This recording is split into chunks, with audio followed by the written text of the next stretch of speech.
Sabroom Michael Madhusudan Dutta college এবং হস্ততাঁত, হস্তকারু এবং রেশম শিল্প দপ্তরের রেশম শিল্প সম্প্রসারণ কেন্দ্র, জলেফা, সাতচাঁদ আর বিপ্লব, ত্রিপুরা সরকার, সাবরুমের যৌথ উদ্যোগে রেশম শিল্প বিষয়ক এক দিবসীয় কর্মশালা।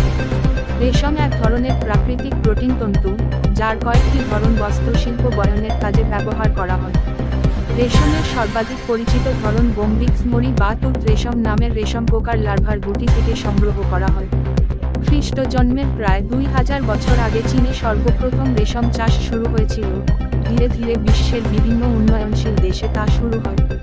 আজকের কর্মশালায় পৌরোহিত্য করেন কলেজ অধ্যক্ষ ডক্টর অনুপম গুহ। এছাড়াও উপস্থিত ছিলেন বিলোনিয়া রেশম চাষ cluster development officer Shri Ajit Patari এবং শ্রী তাপস ত্রিপুরা, সহকারী প্রদর্শক, জলেফা রেশম শিল্প সম্প্রসারণ কেন্দ্র। শ্রী পাটারি রেশম চাষ পদ্ধতি ও ভবিষ্যৎ গুরুত্ব নিয়ে বিশদ আলোচনা করেন। তিনি বলেন, সেরিকালচার বা রেশম চাষ একটি কৃষিভিত্তিক লাভজনক ব্যবসা। শ্রী ত্রিপুরা হাতে কলমে উপস্থিত ছাত্রছাত্রীদের সামনে রেশম চাষের জন্য করণীয় বিষয়বস্তু তুলে ধরেন এবং চাষে মনোনিবেশ করার আবেদন করেন। অধ্যক্ষ ডক্টর অনুপম গুহ বলেন, রেশম চাষ বিশাল কর্মসংস্থান সৃষ্টি করতে পারে এবং গ্রামীণ অর্থনৈতিক পুনর্গঠনে একটি হাতিয়ার হিসেবে ব্যবহার করার আবেদন করেন।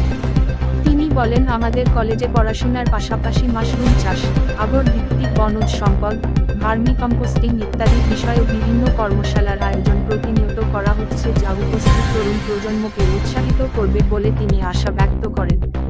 কর্মশালার স্বাগত ভাষণ ও ধন্যবাদ সূচক বক্তব্য রাখেন অধ্যাপক ডক্টর দীপঙ্কর দেব ও অধ্যাপক শ্রী অরূপ পাটারি। কর্মশালার ছাত্রছাত্রীদের মধ্যে উৎসাহ ও উপস্থিতি ছিল লক্ষণীয়।